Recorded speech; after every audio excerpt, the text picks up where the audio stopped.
Shalom, selamat malam Bapak dan Ibu yang saya kasihi. Suatu pagi saya pernah berjalan di sekitar kompleks tempat saya tinggal.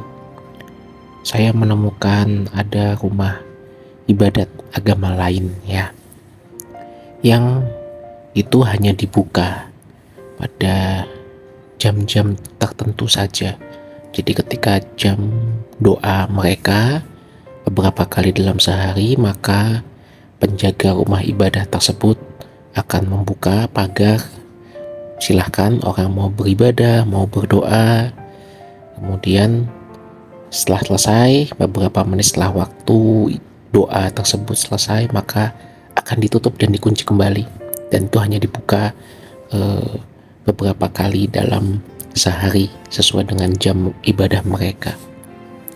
Tapi di sisi lain saya juga menemukan ada rumah ibadah agama lain juga yang mereka bahkan buka 24 jam. Mereka menyediakan makan siang gratis dengan porsi sejumlah tertentu. Bahkan jika ada orang dari luar kota yang kemalaman, dengan senang hati mereka mempersilahkan menginap. Disiapkan alas tidur. Bahkan bagi orang yang agamanya berbeda dengan agama mereka, mereka juga menyediakan tempat. Jadi tidak hanya terbatas kepada pemeluk agama di rumah ibadah tersebut. Saya kemudian merenungkan, bagaimana dengan kita? Bagaimana dengan gereja?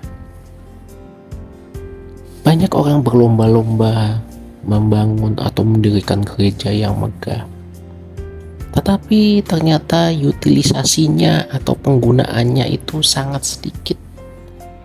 Saya pernah ada di sebuah gereja kecil di sebuah kota yang tidak terlalu besar. Ya, pendetanya itu cukup ambisius untuk membangun gerejanya. Ada saja yang dia lakukan setiap tahun pasti ada perubahan. Gerejanya megah untuk ukuran jemaat yang tidak terlalu banyak. Gerejanya cukup megah, peralatan lengkap, ada AC-nya, ya. Tapi gereja itu bisa dibilang hanya digunakan seminggu, mungkin hanya sekali, hanya satu kali ibadah. Mungkin di hari Senin sampai Sabtu mungkin hanya digunakan beberapa kali. Jadi mungkin hanya 2 atau 3 kali juga digunakan, dan sekali digunakan mungkin hanya 3 jam, 4 jam maksimal. Selebihnya gereja tersebut ditutup, dikunci, atau mungkin ya bisa ditempati oleh kadang-kadang pendeta tersebut juga datang ke sana. Saya nggak tahu juga ngapain. Jadi saya bertanya-tanya, gereja itu dibuka itu untuk siapa? Kita membangun gereja yang besar, megah, lengkap fasilitasnya, hanya digunakan seminggu sekali.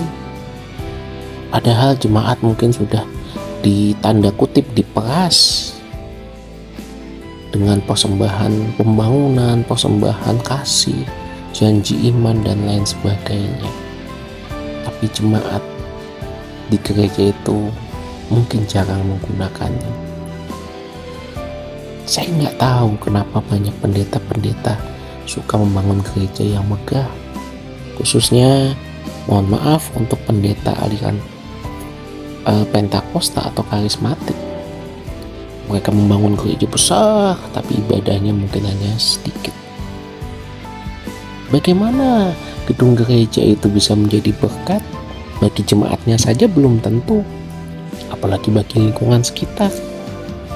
Kalaupun ada ibadah malah bikin macet misalnya, tidak pernah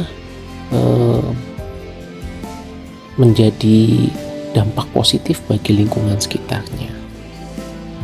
Bapak Ibu yang terkasih, saya bukan sedang mengkritik berarti kita nggak boleh bangun gereja yang besar, tidak. Tapi kembali saya mengajak kita semua untuk mempertanyakan, kita itu membuka gereja itu untuk siapa? Pasti alasan klisenya kita buka untuk pekerjaan Tuhan. Saya balik tanya, pekerjaan Tuhan atau ambisi pribadi pendeta? pekerjaan Tuhan atau harga diri kita? Toh nyatanya gereja hanya dipakai beberapa kali seminggu. Pekerjaan Tuhan yang mana? Mari kita renungkan kebenaran ini. Kalau ada di antara Bapak Ibu yang berprofesi sebagai pendeta, saya mohon tolong coba pertimbangkan biar gereja kita, meskipun itu memang hanya gedung dan bangunan, bukan pribadi jemaat yang percaya kepada Tuhan, tetapi setidaknya gereja yang sebagai gedung itu bisa menjadi berkat bagi orang lain, minimal bagi jemaat kita sendiri, dan selanjutnya bagi orang lain di sekitar gereja tersebut. Amin. Tuhan Yesus memberkati.